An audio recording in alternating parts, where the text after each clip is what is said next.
Breaks is a new stalker film starring Morris Chestnut, Regina Hall, and Jazz Sinclair. It's actually a part of a series of stalker films that Screen Gems has recently been putting out. Kinda crazy that they've been able to do this so many times. I guess it's because of No Good Deed getting such great praise, so they just had to follow it up with another great stalker film with so much great praise. It's definitely not because of how much money they made on a low budget. No, it's because everyone loved it, obviously. Just check Rotten Tomatoes. I don't do that. Anyways, this movie follows a married couple played by Regina Hall and Morris Chestnut, and they've been trying so long to have a baby. It's all they want, but unfortunately Regina Hall keeps getting miscarriages, and Morris Chestnut is now down to his last embryo, so they have to find a surrogate mother. So they find this young woman named Anna Walsh, played by Jazz Sinclair, her first role actually, and they think, oh, she's a pretty sweet girl, she seems like the perfect person to bear our child, and they do that, and at first, she seems happy-go-lucky, very carefree, and then she kind of snaps after a couple incidents, and she all of a sudden goes crazy, and now wants Morris Chestnut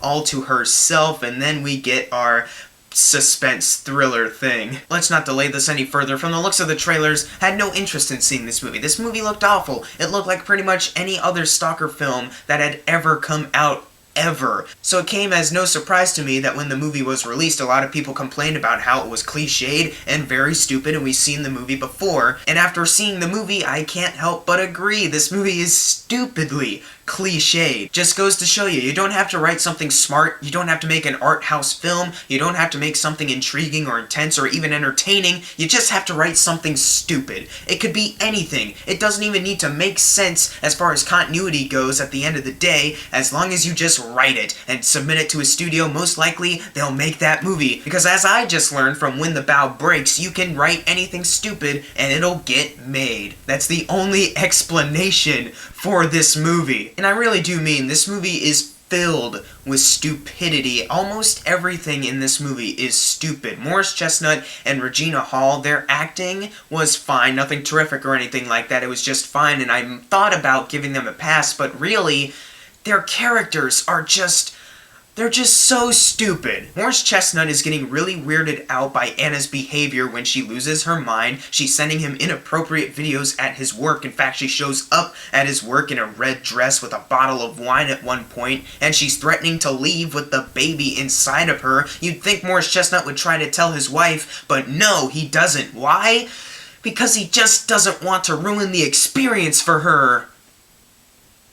Wait, what? Okay, so movie, you're telling me that Morris Chestnut does not want to tell his wife about the crazy stuff that their surrogate mother is doing because it'll ruin the experience. Forget about maybe Anna ruining their marriage and just relationship as a whole, maybe ruining the baby or anything. All that matters is his wife's experience.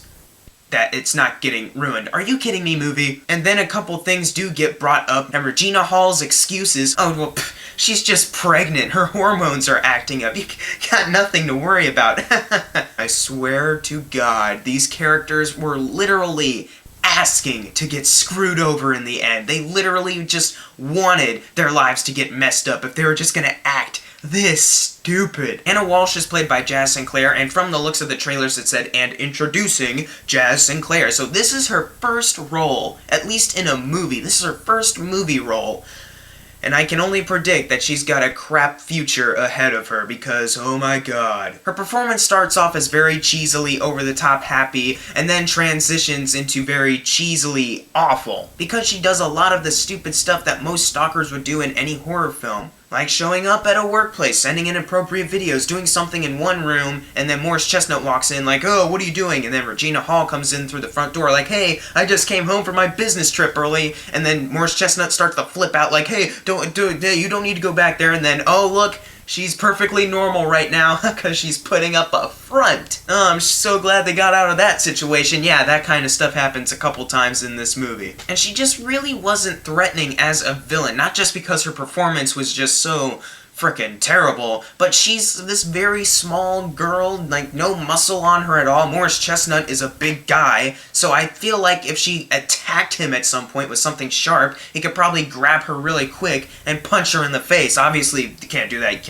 You can't punch women's. I'm so sorry. But still, if she was trying to kill him, I feel like he would just grab her and be like, pow! wow. And I wanted to mention this guy real quick because he's actually kind of relevant right now. The guy playing Anna Walsh's fiance, he's the guy who plays the villain Shades in Luke Cage, the new Marvel Netflix show. In fact, I just finished watching Luke Cage yesterday before watching the movie, and I was like, oh man, what a fantastic show. All those characters are really cool. In fact, Shades, that guy, that actor, oh, he's really good. And then I started watching When the Bough Breaks, and all of a sudden I see Shades right in front of me, and I was like, no.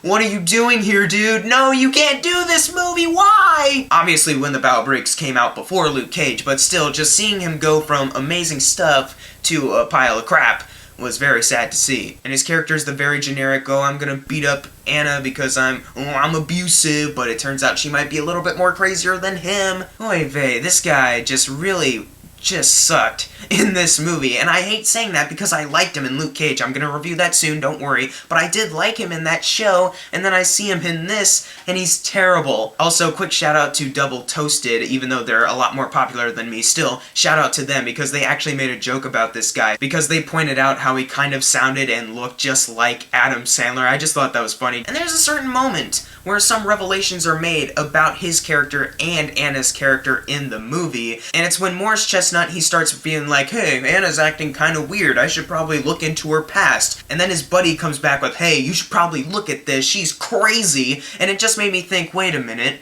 why didn't you run a background check in the beginning of the movie? Because even in the beginning of the movie, he expressed some concerns like, well, I don't know about this. Why didn't he just go to his buddy there and go, hey, do you know this person? Look up some stuff. That way he would have found out earlier on that she's crazy and very dangerous, and he would have been like, oh, well, I guess we shouldn't have her be our surrogate then. The whole movie wouldn't have happened if he just did this thing at the beginning of the movie. And I know I usually try to refrain from spoilers in my reviews, but this one thing, I just want to give you an example of how stupid this movie gets, and this is near the finale, so if you haven't seen this movie and you really care about spoilers or whatever, then go away. But really, I don't think anyone really cares about spoilers. I don't think anyone's really going to see this movie anymore, so let's talk about the stupid thing that happens that really just shows how stupid this movie is. So near the finale of the movie, Jazz Sinclair's completely lost her mind. She's on the run with their baby, and all of a sudden she calls Morris Chestnut, and he's like, oh, you want me to go to the hospital without my wife because you want me only? Okay. And then he tells her wife, stay here, I'm going to the hospital with my buddy who researched her. So they go over to the hospital and they ask him, hey, is Anna Walsh here? And they're like, no, we have no one here with that name. And Morris Chestnut's like,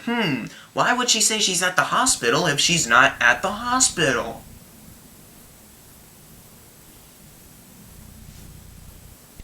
Okay, I can kind of imagine someone being fooled by this very obvious trick, because she is pregnant, she could give birth at any moment. In fact, they didn't really give a very good passage of time in this movie, but it could happen. But if you were in Morris Chestnut's shoes, as soon as you had gotten to the hospital and heard that Anna Walsh wasn't there at all, you would have just clicked in your brain like, oh crap, she's at my house where my wife is right now, we gotta go right now. But no, Morris Chestnut's just like, I wonder where she could be if she's not here even though she said she was here. But then you ask me, well, he's on his way home now, right? Like, she's not at the hospital, so he's got no reason to stay. He's going home, right? But no, he's not going home first. He has to go with his buddy over to Anna's actual home to see if she's there. And I should probably mention, it gets very close to nighttime when they're doing this. And it's only at that moment where they break into the house and see something crazy that she's done where they realize, oh crap, she's at my house right now. But that was just so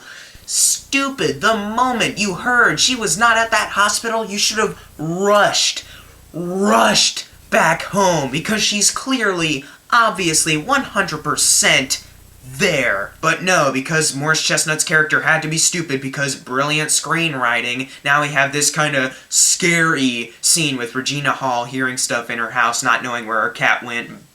So guys, this is a stupid movie. It's pretty awful. The acting is also pretty terrible, but it's hilarious what they try to pull off here. This movie is so cliched, with it ripping off other stalker movies, that it actually was hilarious. If I had to make a comparison, 2015 stalker film, The Boy Next Door. I absolutely hated that movie. I gave it an F.